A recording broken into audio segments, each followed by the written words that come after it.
বাংলাদেশ ইসলামী ছাত্রী সংস্থা জগন্নাথ বিশ্ববিদ্যালয় শাখার পক্ষ থেকে 2 দিনব্যাপী ফ্রি হিজাব বিতরণ কর্মসূচির আয়োজন রাখা হয়েছে। আমাদের হচ্ছে আয়োজনে গতকাল পর্যন্ত এটা রেজিস্ট্রেশনের মাধ্যমে রাখা হয়েছিল। গতকাল সকাল পর্যন্ত রেজিস্ট্রেশনের সময় ছিল এবং গতকাল দুপুর 2টা থেকে 3:30 পর্যন্ত আমাদের আয়োজন ছিল এবং আজকে সকাল 10টা থেকে আয়োজন শুরু হয়েছে। তো আমাদের 2 দিন সময় দেওয়া হয়েছিল রেজিস্ট্রেশনের জন্য। অল্প সময়ের মধ্যে 1000-এরও বেশি বোন আমাদের এই আয়োজনে সাড়া দিয়েছে। তো গতদিন এবং আজকে মিলে আপনারা বিভিন্ন সময়ে ক্লাস শেষ করে পরীক্ষার পাশে থেকে এসে নিয়ে যাচ্ছেন।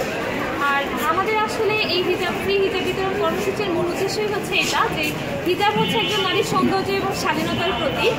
এই হিজাব কোনো নারীর যে প্রগতির অন্তরায় হতে পারে না, এইটাকে আসলে একটু ফোকাস করা এবং হিজাব বোনদেরকে হিজাবের প্রতি আগ্রহী করে তোলাই আসলে আমাদের মূল উদ্দেশ্য।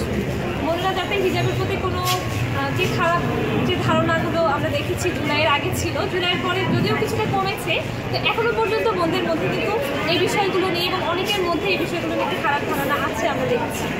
তো সব পর্যায়ে বোনেরা হচ্ছে হিজাব নিয়ে এখনও কটাক্ষী স্বীকার করছে। তো আমরা চাচ্ছি সকল বোনেরা যেন বোনদের প্রতি মানে এই হিজাবের প্রতি আগ্রহী হয়ে ওঠে এবং হিজাবটা আসলে একজন মেয়ের সৌন্দর্য এবং স্বাধীনতার প্রতীক, এটাকে সামনে রেখেই আসলে আমরা ফ্রি হিজাব বিতরণ কর্মসূচি আয়োজন